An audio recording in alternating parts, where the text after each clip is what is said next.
You're looking good, and it feels good to be with you today. I'm Kendal Brian Hunter, and I'm author of this book, Get the Lights, the Glare, Consider My Servant Job, which is about a commentary on the book of Job in the Old Testament. And this is the Eyes of Faith podcast. We're going to talk about things from the perspective of faith, seeing things with the eyes of faith. As you can see, I'm kind of doing this a little bit later than normal, so I got had to get the artificial lighting out, which I don't like. I prefer natural lighting. Well, did you catch President Russell M. Nelson's op-ed in Time magazine? It was up on the Gospel Library app, where he talks about human dignity and kindness, and probably with the exception of Vladimir Putin, listening to anyone who's over 100 years old is interesting. If you meet someone who's a centenarian, pay attention to them. They have some things to tell you. Those of us who are a little bit older remember Rush Limbaugh. I remember him doing this once in the early 1990s. He'd have his grandfather on. Now, his father died a bit young, but his grandfather lived to be over 100. I think it was like his 100 or maybe his 101st birthday. So he'd have his grandfather on the radio talk about things. That was very interesting. One of Rush Limbaugh's undeniable truths, this was from his first list of undeniable truths, number 16 was this: the collective knowledge and wisdom of seasoned citizens is the most valuable yet untapped resource our young people have. The collective knowledge and wisdom of seasoned citizens is the most valuable yet untapped resource our young people have. How about that? Let you know, as I'm active on social media, I have these different channels. I have another one. It was started out as an anonymous account, but I've outed myself. So it's on X. So I have the Kendal Brian Hunter account, and I have links below. Another one's called the Elders Quorum Secretary. I was an Elders Quorum Secretary at the time, and that was a bit of the fad or the trend. I think it was the state clerk who really set the trend for that. Talking about funny things, and so I sort of did the same thing. I kind of fumbled around with the account, not quite sure what to do with it, and I was going to close it, but I just have a lot of traction on there. And on that account, the Elders Quorum Secretary, sometimes I do these polls. For example, where do rights come from? Government, God, society, or Darwin? And I'll do some kind of funny ones. For example, is drag queen story time a national security issue? Did a poll. I have currently running a poll called "Are short sleeve garments? Are you interested in having those?" I don't make these decisions. So another one: if someone was a slave owner, does Jesus Christ's atonement cover those sins? So that's just an option for material out there. My problem is I get a little bit too diffused. I just get spread too thin with what I'm doing. It's a little bit. I'm tired. It's at the end of the Saturday. I had some stuff to do, and so I'm wearing a dressing down. I can't even talk at this point. I'm dressing down, so I'll slow down so I can talk a little bit better. Well, you probably heard about these ICE raids. Georgia Hyundai raid, 475 people detained. That's a problem. I saw a post from my friend. She's up in Idaho, and she just said, America is a line of compassion. We shouldn't be doing this. My response to her is like, okay, well, who gets these jobs? Illegal aliens or the homeless vets? Why do illegal aliens have preference over homeless vets? Yeah, 475 jobs that could have gone to American citizens. 475 homeless vets could have gotten a job with benefits, 401k, and health care, and dignity of employment. And you can just turn your back on them. You just can't process these homeless vets who need it, the ones who are maimed because of IEDs.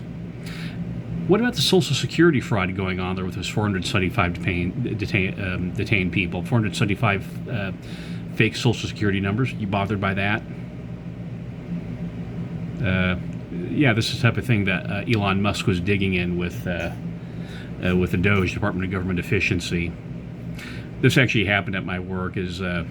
I don't know the specifics or the names, but I remember my boss mentioning they hired a new guy. So they, as always with every new hire, they have to run the Social Security number. And the Social Security numbers didn't match up, and this guy just disappeared. But what's the fraud going on behind that? What is your Social Security number? Will that get you to stand up?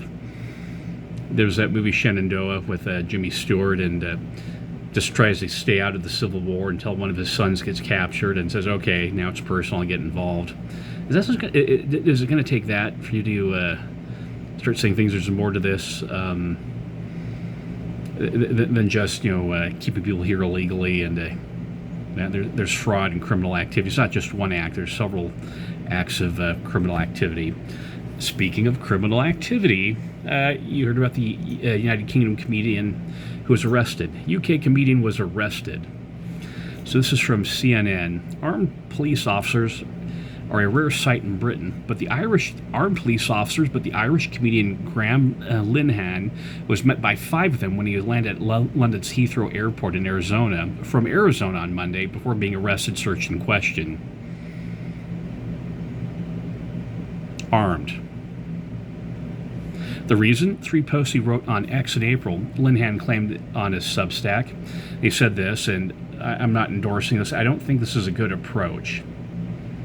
I don't endorse this approach. I don't endorse the Mohammed cartoons that were published in the Danish newspaper. I am for free speech. I did minor in political science, so I do understand some of the limits of free speech. But this is what the comedian Linehan wrote. If a trans-identified male is in a female-only space, he has committed a violent abusive act. Make a scene, call the cops, and if all else fails, punch him in the balls. I do not advocate violence against that. I do advocate self-defense. Pepper spray works. A little sriracha sauce up the nostril, get the boom, boom, that will get someone under control. Are predators going to these safe space? This is a question about the trans and gun violence. I'm not saying everyone is. I have relatives who are gay and who are trans. I'm straight myself. I do not advocate violence. I don't think humor is a good tactic. It's a tactic that I choose not to use. It's off-putting. But armed guards, without naming Linehan, the co-creator of the sitcom Father Ted, who's a gender-critical activist, London's Metropolitan Police claimed to have arrested a man in his 50s on suspicion of inciting violence. So is this post inciting violence? United Kingdom, land of the Magna Carta, and you can't say things. But also, was he advocating violence, or was this a self-defense? That a man going into a female space, and remember, J.K. Rowling saying the same things. Harry Potter creator J.K. Rowling, she's not getting arrested, is she? What's this double standard about? And so that ought to chill you. I can sit here, I can go to the livery stable, rent a mule, a jackass, put a picture of Donald Trump on its rump, and march it in the 4th of July parade, or march it around town.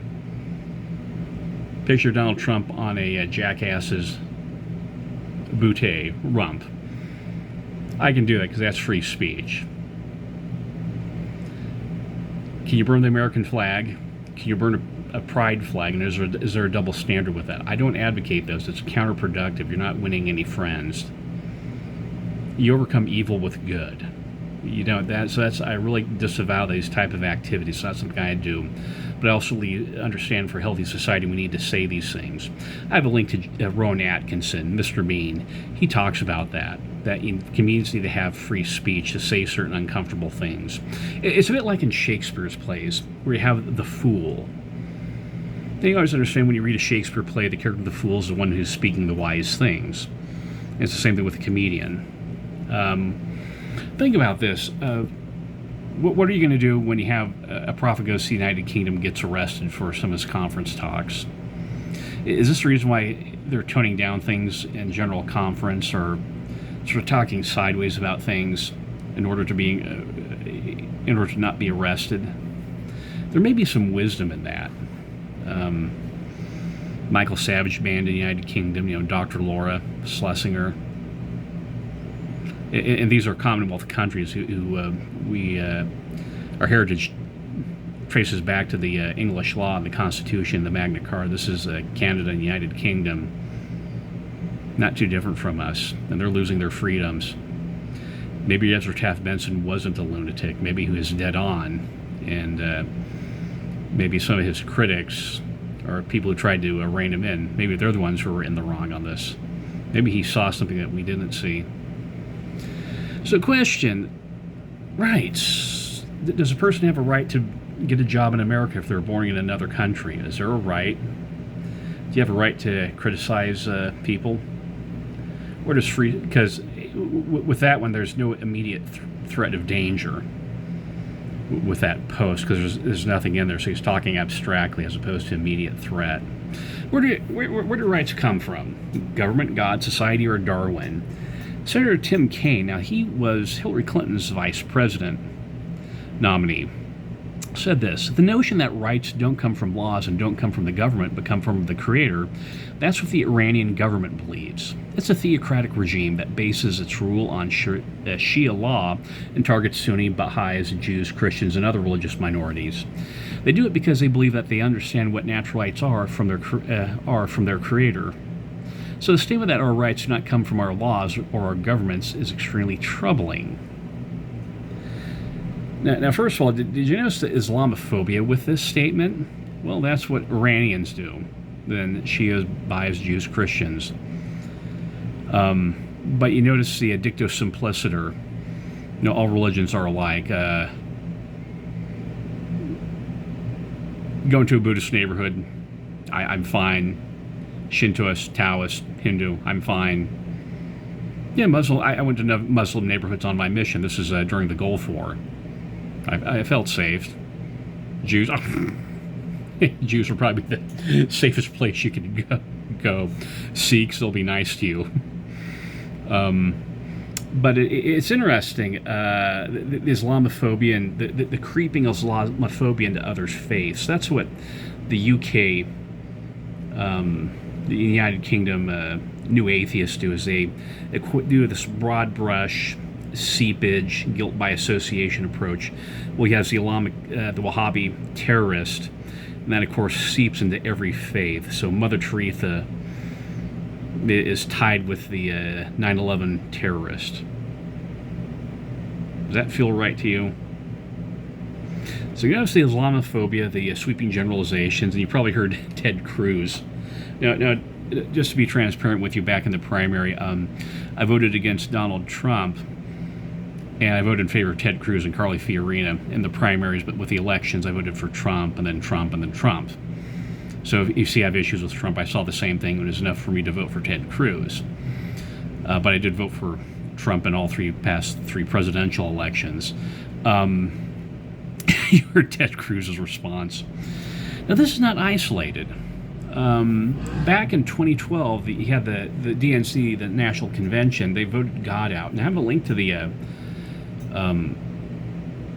podcast. You have this pastor wants to include honoring God and also Jerusalem as the capital of Israel. And he tries to get voted into the platform. And so the moderator puts it to a vote. You have to listen very carefully, because it's almost a balance, but it's just slightly in favor of voting God out. And when the guy hears that, he sort of pauses, because he knows that, one, they wanted to vote God out, but two, that's just really bad optics. As they start, then the guy comes and said, look, you have to go with what the people vote. You can't override what the people vote, and so he just fudged it. I love Democrats. I want to work with them. There are ways in which we can work together on things.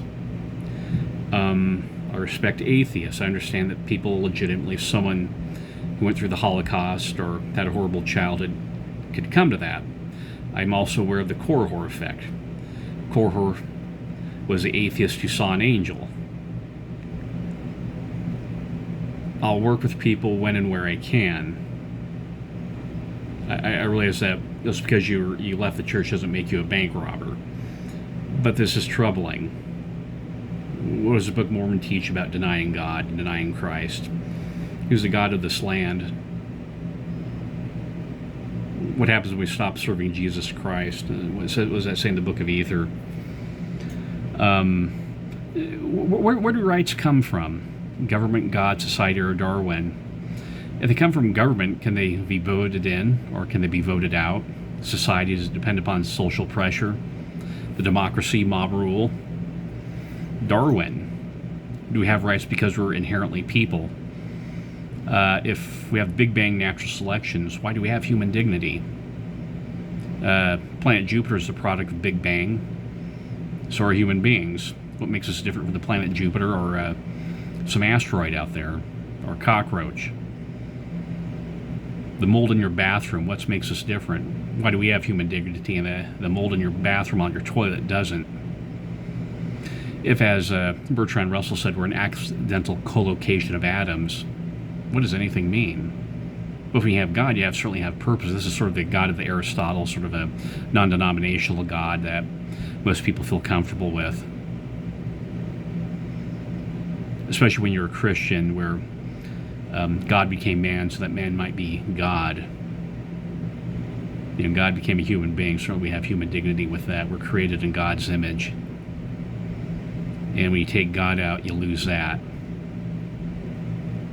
It's happened before in the French Revolution and in the Soviet Union. So let's not play dumb with this.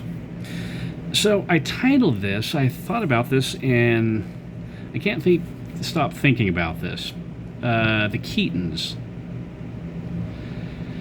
Back in the mid to late 1980s, there's a sitcom called Family Ties. Here's a picture from it. So what it is, it's the star of the show, of course, was Michael J. Fox. So this is his breakthrough role.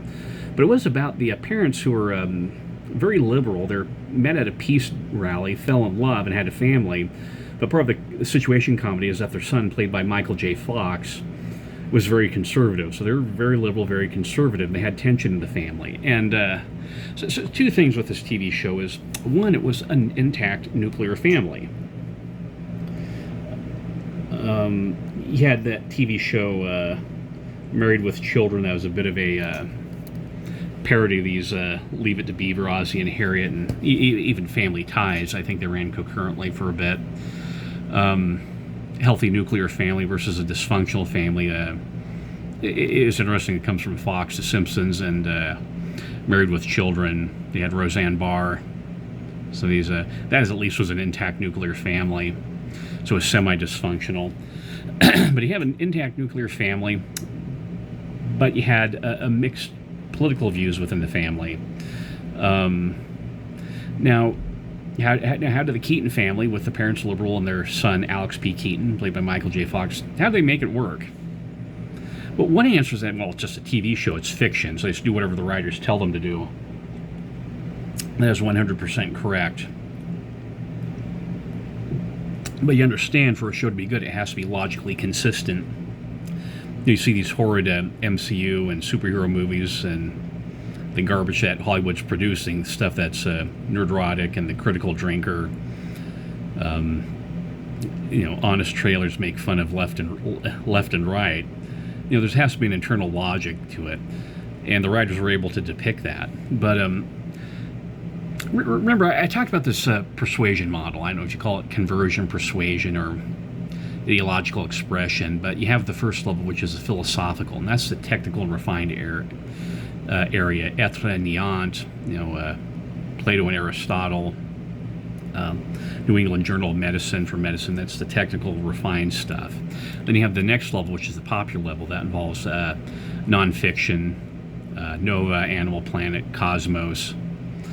But then you have the fiction. You have the TV shows, and that's what we're talking about with the TV show Family Ties.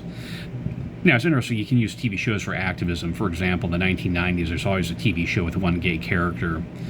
And that's what you need to study, is how the gays progress from being on the outside to mainstream acceptance to the Obergefell ruling in the Supreme Court. How that's an important thing to study. But you have the rarefied, you have the popular, the fiction and nonfiction. You have the personal. These are the water cooler, break room, foyer talks, the table to table and heart to heart talks. And this is the most personal and persuasive. But you have the TV shows, how that gets where you get assimilation and normalization. For example, how you dress. Well, when you're trying an episode of Buffy the Vampire Slayer, the way Buffy dresses, that's not just grabbing stuff out of the closet. They make decisions with it, make partnerships with clothing stores, that Sarah Michelle Gellar would dress a certain way. How Sarah Michelle Gellar dressed was transferred into a cultural norm. The same thing with a TV show. They can affect attitudes and norms. So you change minds, you win the argument, then you win the election. But this is something Aristotle said. He said, "It is moreover evident from what has been said that it's not the function of the poet to relate what has happened, but what may happen, what is possible according to the laws of probability or necessity. The true difference is that one relates to what has happened other than what may happen. Poetry, therefore, is a more philosophical and higher thing than history, for poetry tends to express the universal, the history of the particular. By universal, I mean how a person in a certain type of will on occasion speak or act according to the law of probability or necessity, and is this universality at which poetry aims in the names she attaches to the personages. This particular is, for example, what Alcibiades did. Or sorry, my mouth is getting out. I do these two podcasts. I need to take longer breaks. But it's just what Aristotle is saying there is, people say, well, this is a TV show. No, it's this is a philosophical endeavor. When you're watching Family Ties, when you're seeing, I can't remember the parents' name. I think it was like Michael Keaton. The parent I can't remember. Meredith Baxter Birney was the actress. So the Keaton parents with their son Alex, the liberal parents with the conservative son. That's showing us something. That's showing us how people who had disagreed politically, families who disagree politically, how they can get along and live together, how to be civil to each other. What President Nelson talked about. You're getting modeled. Okay, this is a nuclear family, an intact family, where the husband holds a steady job instead of playing video games all day. A nuclear family with mixed politics. Alex, a super achiever, and his sister Mallory, and then younger sibling, I think Jennifer, and then Andrew was their son. But different children with different temperaments, how they got together, different political views. We were being shown with the TV show Family Ties that, yeah, you can make this work with different political views. You can have a nuclear intact family, husband having a steady job and being successful.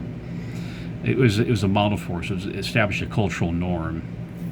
So I guess this would be the assignment is watch one or two of the reruns. Think about your family, your friends that have shut you off because you voted for Trump, or get mad at you, or how you respond to your friends. Like I said, I had a friend of mine up in Idaho, and she was saying we need to do stuff to Republicans because they're obeying the immigration laws.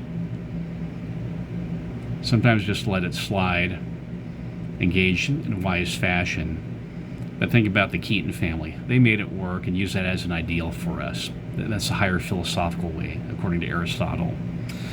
So we're at 23 minutes, and that's the passing scene with the eyes of faith.